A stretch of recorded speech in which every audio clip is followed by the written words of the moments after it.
حضرت عبداللہ بن سلام رضی اللہ تعالی عنہ کو جب رسول کریم صلی اللہ علیہ وسلم کے مدینہ تشریف لانے کی خبر ملی تو وہ آپ صلی اللہ علیہ وسلم کی خدمت میں آئے اور کہا کہ میں آپ سے 3 چیزوں کے بارے میں پوچھوں گا جنہیں نبی کے سوا اور کوئی نہیں جانتا۔ قیامت کی سب سے پہلی علامت کیا ہے؟ وہ کون سا کھانا ہے جو سب سے پہلے جنتیوں کو کھانے کے لیے دیا جائے گا؟ اور کس چیز کی وجہ سے بچہ اپنے باپ کے مشابہ ہوتا ہے؟ آپ صلی اللہ علیہ وسلم نے فرمایا کہ جبرائیل علیہ السلام نے ابھی مجھے آ کر اس کی خبر دی ہے۔ اس پر حضرت عبداللہ رضی اللہ تعالی عنہ نے کہا کہ ملائکہ میں تو یہی یہودیوں کا دشمن ہے۔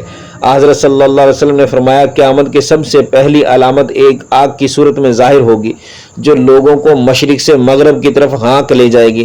سب سے پہلا کھانا جو اہل جنت کی دعوت کے لیے پیش کیا جائے گا وہ مچھلی کی کلیجی پر جو ٹکڑا لگا ہوتا ہے وہ ہوگا۔ اور بچے کی مشابہت کا جہاں تک تعلق ہے تو جب مرد عورت کے قریب جاتا ہے اس وقت اگر مرد کی منی پہل کر جاتی ہے تو بچہ اس کی شکل و صورت میں ہوتا ہے، اور اگر عورت کی منی پہل کر جائے تو پھر بچہ عورت کی شکل و صورت میں ہوتا ہے۔ یہ سن کر حضرت عبداللہ بن سلام رضی اللہ تعالی عنہ بول اٹھے، اشہد ان لا الہ الا اللہ واشہد ان محمد عبدہ ورسولہ، میں گواہی دیتا ہوں کہ آپ صلی اللہ علیہ وسلم اللہ کے سچے رسول ہیں۔ پھر عرض کیا یا رسول اللہ صلی اللہ علیہ وسلم، یہود انتہا کی جھوٹی قوم ہے، اگر آپ کے دریافت کرنے سے پہلے میرے اسلام قبول کرنے کے بارے میں انہیں علم ہو گیا تو آپ صلی اللہ علیہ وسلم کے سامنے مجھ پر ہر طرح کی تہمتیں دھرنی شروع کر دیں گے۔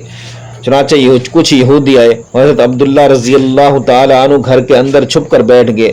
حضرت صلی اللہ علیہ وسلم نے ان سے پوچھا تم لوگوں میں عبداللہ بن سلام کون صاحب ہیں؟ سارے یہودی کہنے لگے وہ ہم میں سب سے بڑے عالم کے صاحبزادے ہیں، ہم میں سب سے زیادہ بہتر اور ہم میں سب سے بہتر کے صاحبزادے ہیں۔ حضرت صلی اللہ علیہ وسلم نے ان سے فرمایا اگر عبداللہ مسلمان ہو جائیں تو پھر تمہارا کیا خیال ہے؟ انہوں نے کہا اللہ تعالیٰ انہیں اس سے محفوظ رکھے۔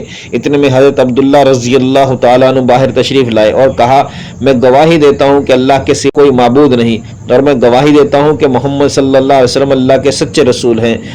اب وہ سب ان کے متعلق کہنے لگے ہم میں سب سے بدترین اور سب سے بدترین کا بیٹا ہے، وہ ان کی برائی کرنے لگے۔